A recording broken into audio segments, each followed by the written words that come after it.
you can usually count them on one hand. 2, 3, 4.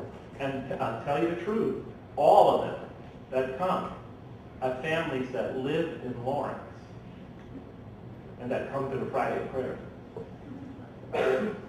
Now we estimate based on the population centers that feed our university, our enrollment, that the percentage of Muslims or percentage of students in Lawrence, Kansas that are of Muslim parentage, that have at least one Muslim parent, is somewhere between 1 and 2% of the student population.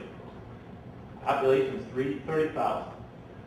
That means 300 to 600 students on campus, we estimate, to be born in the United States of America with at least one Muslim parent. And we are only getting 4 to show up to our community functions. 4 out of somewhere between 300 and 600. And as I travel around the country, some communities are doing a little better, some are actually doing a little worse, if you could believe it. But throughout the country, the one thing we are noticing consistently is the great, great absence of homegrown American Muslims, even though they're in the majority. They're the great absent majority of Muslims in America.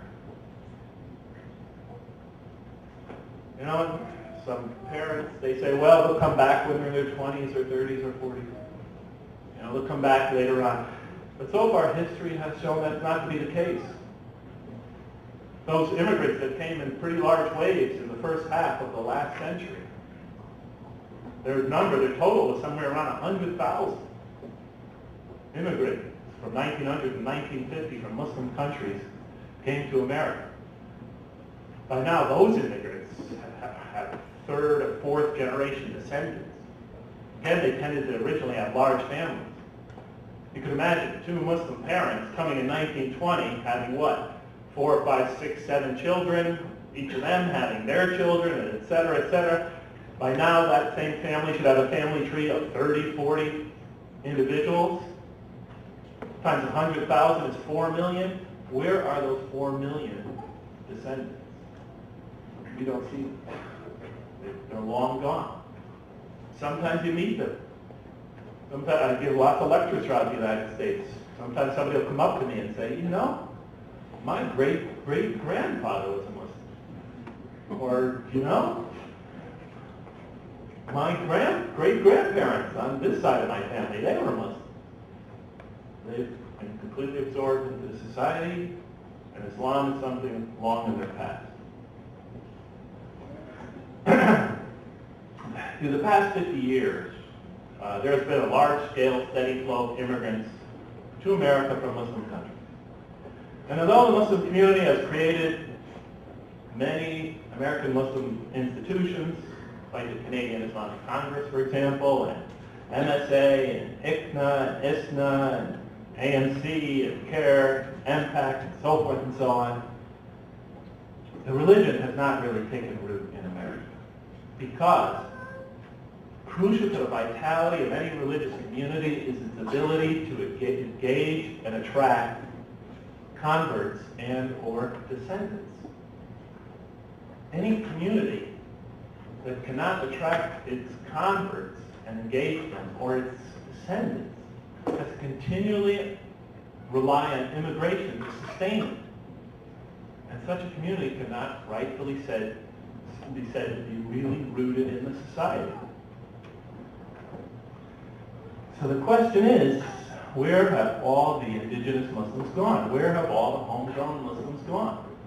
This is a major, major question. You'd think it would be on the front page of every Muslim publication in America. You'd think that it would be the main topic, the principal theme at Islamic conferences. But time and time again, the issue is not discussed. It might be alluded to here and there, an oblique remark that seems to refer to this problem, but we don't see any real major effort to discuss this. And I really don't know why. Now, to be honest with you, brothers and sisters, I'm sort of worn out talking about it because It just seems like something our community doesn't want to discuss. And I often say that when I'm invited to a community to discuss this subject, I'm usually invited once. I get an invitation later, please don't give that lecture again, could you talk about something else? Talk about the purpose of life, or talk about your conversion experience, or talk about this or that, something to cheer us up.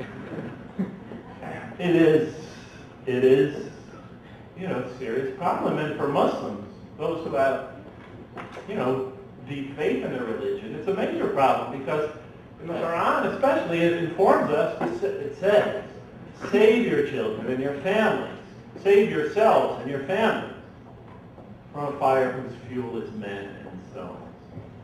From a fire for whom we ourselves are the fuel for that anguish that we suffer in the next life, and the false object of worship symbolized by stones. But it says save yourself and your families. And your family. And it's addressed to the community in the plural. Just doesn't mean you go out and save your own family. So go out there and work to engage and to address the next generation. But in any case, where have they gone? To tell you the truth, I noticed their absence from the day I first became a Muslim, but I had no clue. I had no clue where they are. And that's the end of my talk. Thank you very much. But what happened was something very interesting. It was just, some would say chance. I was sitting in the masjid one night in San Francisco. That's where I became a Muslim, and I was much loving the experience of being a convert to Islam. That first year and a half, when I was a Muslim, the masjid was my sanctuary. I went to it 5 times every day. I moved close to campus, so I could do that. It was a beautiful, mesmerizing experience attending the masjid. Then one day, after the camaraderie and the brethren-ship, it was really something else. And since I came from a somewhat dysfunctional family, it was great having all this love from fellow community members. So I became extremely attached to the mosque, and one night we're sitting in the masjid, sitting in a circle like we always did after Ashraf prayer, talking and chatting. And then Muhammad, who's the oldest member of our community, he's about 40-something. He's from the Middle East. He informs us, as we're sitting in a circle, he says, brothers, my oldest boy turned 16 today. Now, Muhammad was the oldest member of our community, and his son was the oldest of the next generation. And we all started laughing, congratulating him, and praising him, etc. But his eyes were cast down to the carpet. And when he lifted them slowly, we saw big round teardrops dropping down his cheeks, making their way down his cheeks slowly.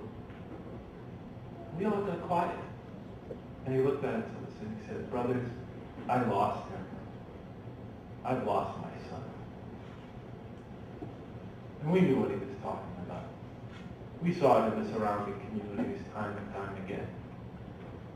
Muhammad was a religious man. And he did his best to raise his child as he was raised. Somehow, he felt he had lost his son. And when I left San Francisco, his son still wasn't won back to the community. And a lot of times when we lose them, it's very hard to win them